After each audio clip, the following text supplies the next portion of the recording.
Dans notre précédente vidéo nous avons parlé comme dans beaucoup de sites web congolais de la mort de Kyungu Mwanza par empoisonnement causé par Hippolyte Kanambe. Malheureusement, nous venons d'apprendre que ce dernier serait en vie, mais nous prenons cela avec beaucoup de réserve. Car, jusque-là nous n'avons aucun élément sûr ne justifiant cette contradiction. Par contre, si tel était le cas, que M. Kyungu est bel et bien vivant, cela ne changerait pas la motivation de tout le peuple congolais, qui est déterminé à mettre hors d'état de nuire tous ces malfrats, qui veulent remplir leurs poches au détriment de notre beau pays au profit des Rwandais, sous la direction de Hippolyte Kanambe. La question est maintenant de savoir si cela nous paraissait vrai, que celui-ci est vivant, est-ce que devons-nous en excuser? La réponse sera non. Cela au contraire devra endurcir notre position vis-à-vis de tous ces collabos, qui pour nous sont spirituellement morts. Ils ne veulent pas voir la réalité en face bien qu'ils ont été témoins de plusieurs assassinats commis par Hippolyte Kanambe en utilisant diverses méthodes d'élimination physique, dont nous citerons l'exemple du vaillant général Mbunza Mabe dont nous saluons la mémoire, le cas de Samba Kaputo, qui était son directeur de cabinet, d'Armand Tungulu, de Floribert Chebeya, de Fidel Bazana, du cardinal Etchou, du député Botetti, des plusieurs officiers et sous-officiers ainsi que d'autres compatriotes tombés avant, pendant et après les élections dont la liste est longue. Malgré ces atrocités commises, Hippolyte Kanambe ne cesse de recevoir un appui des pays développés qui de bonne foi observent tout ce qu'il fait. C'est aussi une complicité de leur part. Ainsi, pour montrer à Hippolyte Kanambe que le peuple congolais est au courant de toutes ces stratégies diaboliques dont nous tenterons d'énumérer quelques-unes, on se dit prêt d'intensifier notre tactique d'usure de toutes les forces maléfiques utilisées par Hippolyte Kanambe et collabo en accélérant et en augmentant le rythme de nos opérations, pour que le fruit tombe tout seul. Car, tous ces malheurs que vous avez préparés pour la RDC deviennent nuls et aura aucun effet.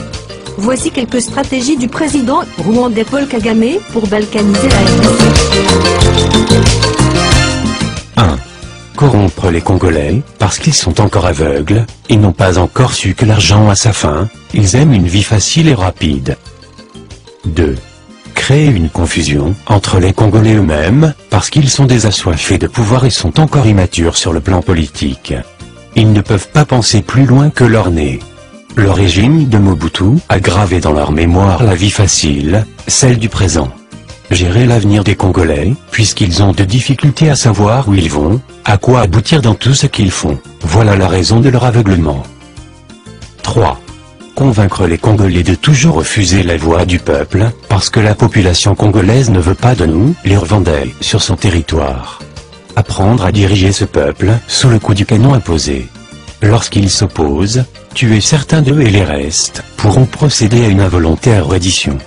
Nous ne devons pas nous soucier de leur liberté de choix ou de vouloir parce que nous ne sommes pas là, pour ça mais pour un autre but. 4. Convaincre les Congolais toujours de ne pas penser à leur nation, leur patrie. Lorsque nous leur parlons, leur montrer qu'à partir du projet que nous entreprenons ensemble, ils deviendront riches, ils achèteront des véhicules, maisons et ils seront bien. Ils oublieront qu'à partir de leur pays, ils ont plus que cela. Toujours les distraire avec la musique, les belles femmes et la bière. Pour nous, nous avions été en refuge et savons que tout cela est vanité de vanité, si vous n'avez pas une nation ou une patrie. Pour eux, ils ne doivent pas savoir cela. Trouvez toujours parmi eux des collaborateurs, marionnettes qui seront utilisées, pour bafouer la souveraineté de leur propre pays. 5. Donner aux Congolais l'honneur éphémère, et se rassurer qu'ils en soient aveuglés pour qu'ils ne puissent pas connaître nos buts, objectifs ou cibles. Trouver 4 à 5 escortes militaires, pour nos collaborateurs congolais.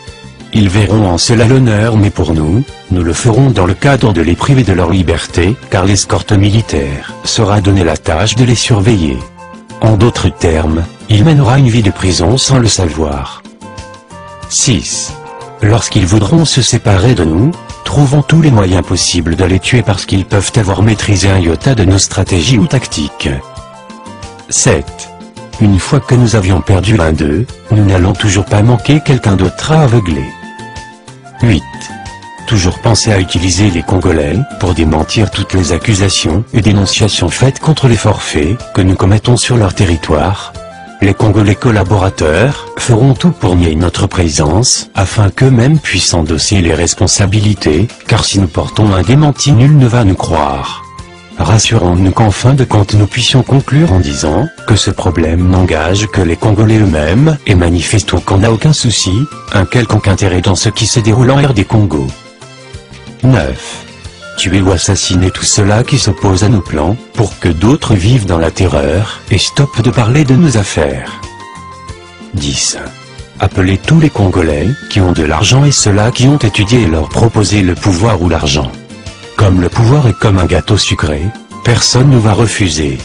Utilisons surtout leurs études et leurs richesses pour détruire leur pays, car à partir de leurs ruines, nous bâtirons notre Rwanda et un jour nous leur donnerons des métiers d'enseignants et d'autres sales métiers, surtout ceux là qui jadis étaient nos collaborateurs, et surtout qu'en ce moment-là nous ne bénéficierons rien d'eux. Profitons de leur ignorance, pour bâtir notre pays et détruire les leurs.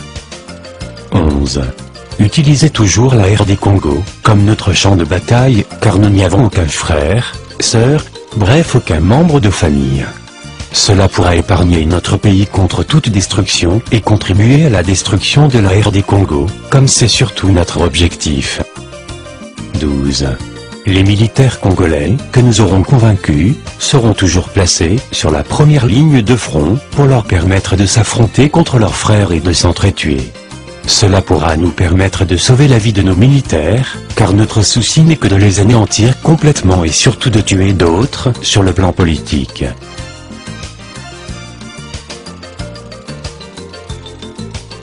13. Comme nous sommes toujours peu nombreux et moins forts par rapport aux Congolais, utilisons toujours la ruse et non la logique afin de jouer sur l'intelligence des Congolais. S'assurer qu'ils sont toujours désunis pour qu'ils ne s'assemblent pas afin de nous avaler et démanteler complètement nos plans de bonheur pour nous, mais de malheur pour les Congolais. Travaillons jour et nuit, pour qu'il n'y ait pas d'unité entre les Congolais. Cherchez toujours à embourber ou salir leurs leaders, en les ralliant à nous pour qu'ils deviennent impopulaires, et finir leur carrière politique dans le vide. Quant à nous, nous serons toujours rassurés, que l'arme est là pour les diriger par la force. 14.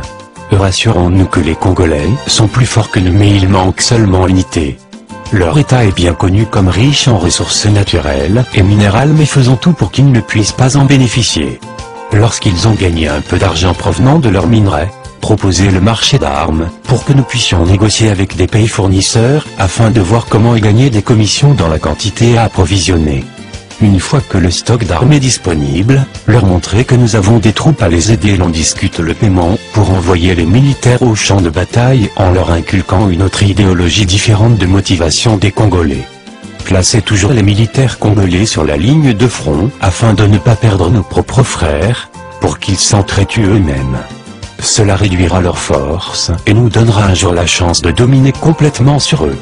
Une fois sur le sol congolais, dirigez en maître absolu et oubliez celui-là qui vous a appelé car il est d'avance faible militairement par rapport à vous. 15. Créez en eux la mentalité de guerre et leur montrer que nous sommes les mêmes, mais nous nous rassurons que tout ce que nous gagnons chez eux nous permettra de construire le Rwanda. Tout ce que les Congolais collaborateurs achèteront au Rwanda, laissez-les paisibles comme nous sommes encore dans les mêmes business, mais une fois que nous n'avons rien de commun avec eux et qu'ils ne peuvent plus nous être utiles, montrez-les que leurs biens achetés au Rwanda entrent dans la catégorie des biens mal acquis, et d'office les confisquer.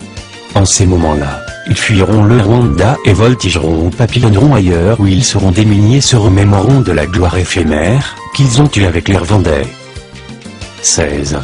Chaque fois que nous remarquons que la conscience des Congolais cherche à être éveillée, brandir toujours les problèmes aux yeux de la communauté internationale et montrer toujours le souci des Congolais de nous exterminer aux dépurations ethniques et baser nos arguments sur la défense des droits de la minorité.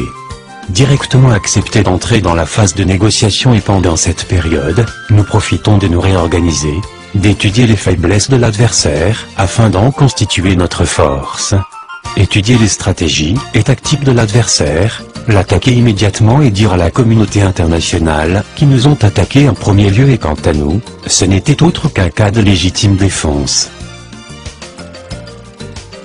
17. Tout ceci qui nous montrera que nos plans sont mauvais, macabres, ou bien que nous ne devons pas provoquer les Congolais, nous nous débarrasserons de lui. 18. Mettre toujours dans la mentalité des Congolais que c'est le Rwanda qui détient la clé de la paix pour la RD Congo. Cela permettra aux nombreux Congolais de chercher toujours de l'aide auprès du Rwanda et ceci permettra toujours l'essor du business que nous entreprenons. 19. Si les Congolais se battraient pendant 100 ans, c'est leur problème. Après ces 100 ans, le Rwanda deviendra un paradis. 20. Servir proprement et nous assujettir auprès des pays développés qui nous appuient. S'assurer que nous n'avons aucun problème avec eux. Les gérer de sorte qu'ils ne puissent pas nous abandonner. Même si ce sont eux qui nous ont causé du tort, allez vite leur demander pardon, pour ne pas susciter leur colère, qui sera la fin pour notre entreprise machiavélique. S'ils veulent que nous puissions devenir leurs épouses, nous accepterons bonnement de le faire pour que nous puissions atteindre nos objectifs. 21. Se rassurer que dans tout ce que nous gagnons en RD Congo, ceux-là qui nous appuient, aient une portion à eux. 22. Montrer aux Congolais, par nos déclarations, que nous sommes très forts pour semer en eux la terreur et à ce moment-là, ils auront peur de nous affronter. 23. Tous nos collaborateurs congolais n'auront d'arrangement qu'avec nous, ils ne devront pas savoir les relations qui nous lient avec ceux-là qui nous appuient.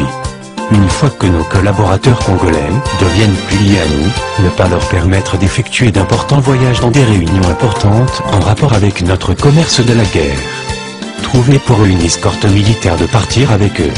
Instruire l'escorte Coca ou nos collaborateurs avancer une idée, un argument contraire à notre philosophie, que l'on planifie autrement pour eux.